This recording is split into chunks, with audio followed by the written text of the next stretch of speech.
Jeremy TV.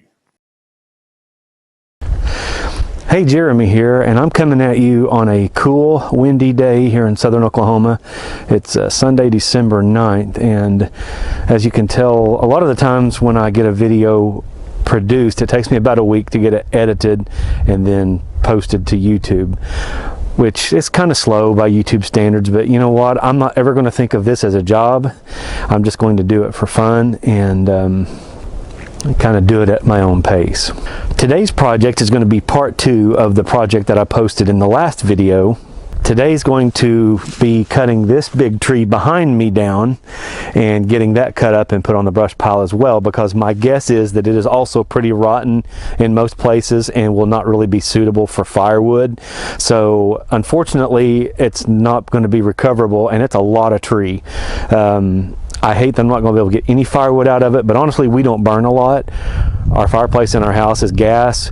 We use firewood really for burning in the fire pit, and that's about all. We maybe do that 4 times a year.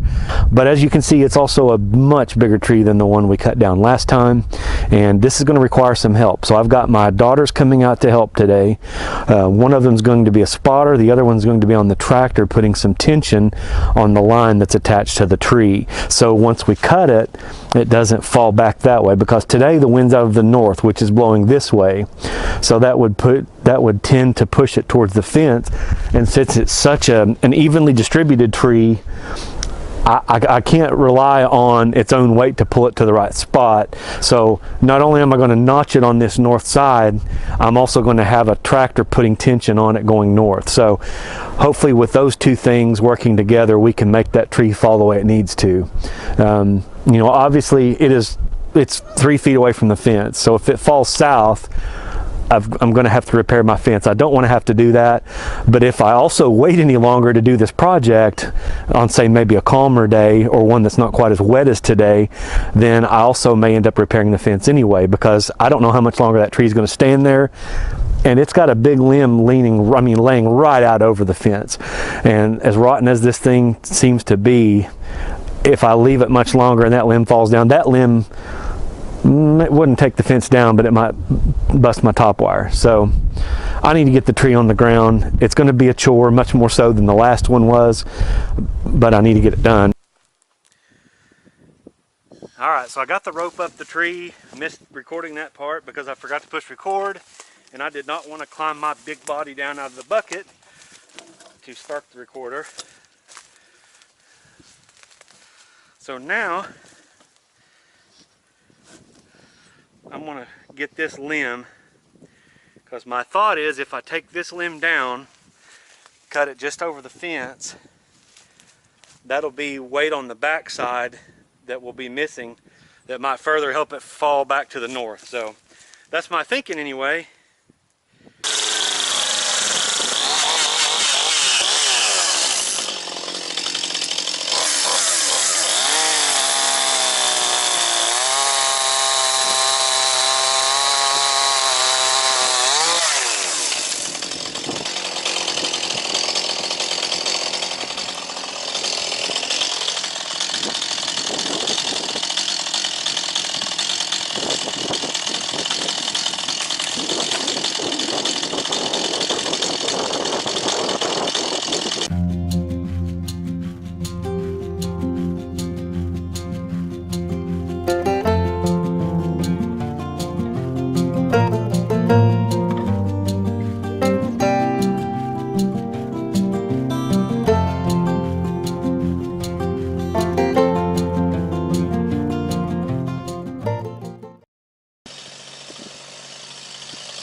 So we got the big boy down, but not without some kinks in the plan.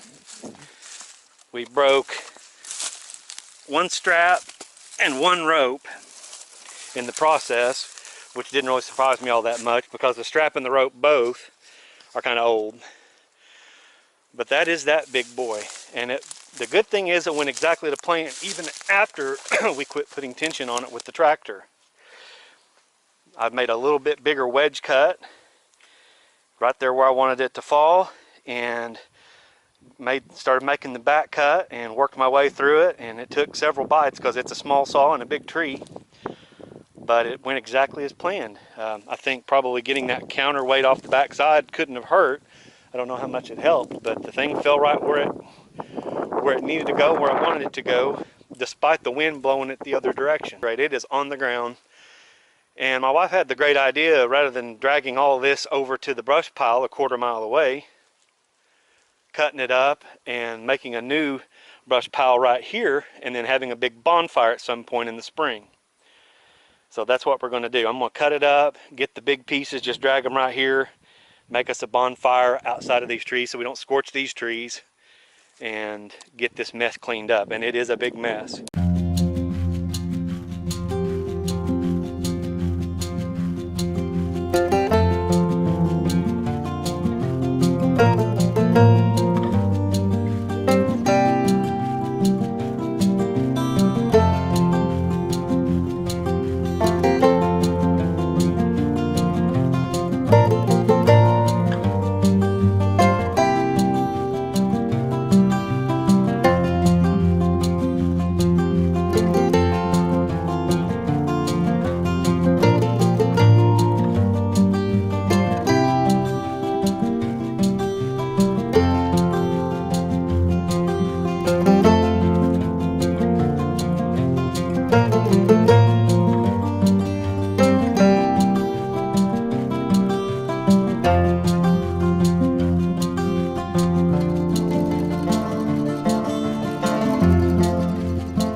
Well, we've got that a slogging mess right there.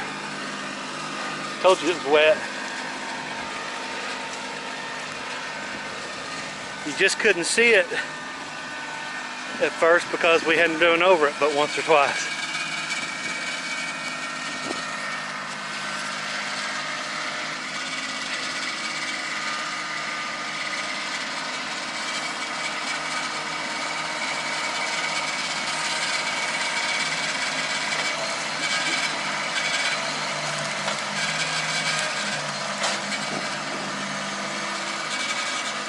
Good work.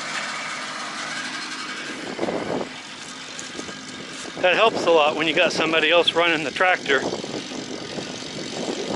Frees up a little bit of my time so I can cut more or record more, as the case might be.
know if this is dragging or not. It might. I don't know. It's pretty big.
Well, that was a very involved project, just like I knew it would be.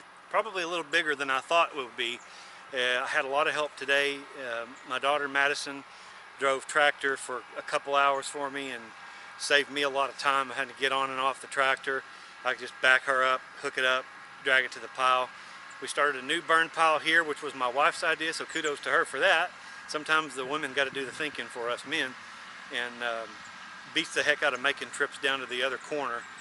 But this was a fun job. It was a lot of work, but it was good to get out and do that work. We weren't able to get outside yesterday because of the weather, and but this tree needed to come down, as I mentioned, and I'm glad that we got it down. We got everything done, really, except the little cleanup stuff, dragging small stuff over to the burn pile, and as you can see, the great big stump that was left over, I don't know how many hundreds of pounds it weighed, but had it been dry, we could have drug it over there with not much trouble. But because it's so wet and we had run over and over and over this stuff so many times, it just became a sloppy mess, and we just couldn't get any traction. And it wasn't like it was burying down, it was just sliding on the surface of this muddy stuff, so it just couldn't get going. And with the front end of that digging just a little bit, it just couldn't get it going. So close but so far away. We'll have to come out here after it dries up and drag that thing on over to the burn pile and then get the rest of this straggling stuff over there. But it was a fun project. Not a fun project, it was a fun project. And I did smash the hell out of my toe in the process. One of the smallest pieces of what I picked up all day, I was moving it and it rolled just right, rolled right over the top of my toe and smashed just the snot right out of it. So I imagine I'm gonna take my boot off and there'll be some barked up skin in there and probably a bloody sock. I'm not looking forward to pulling that off. But anyway, we got the project about 95% done. It looks a lot better over here, but more importantly, that tree is now down away from the fence. Again, I hated to see such a big old tree have to be cut down, but it was already dead, mostly dead, and it needed to come down for sure. It was just waiting for a big storm to blow it right down on the fence and cause me a lot more work than just this. So anyway, it's down. Hope you guys enjoyed that project, and that was part 2 of the dead trees in the fence line project. So Maddie's going to go park the tractor for me, and I'm going to go unload all my tools and stuff to the garage, and we're going to call that good. So I hope you guys enjoyed that. If you did, give it a thumbs up for me. It helps the channel. If you like the type of stuff we do here and you have not already, please subscribe to the channel because that helps as well. And if you have any questions or comments or just want to check in where you're watching from, drop that in the comment section right down below. Thanks for being here, and I hope to see you again soon.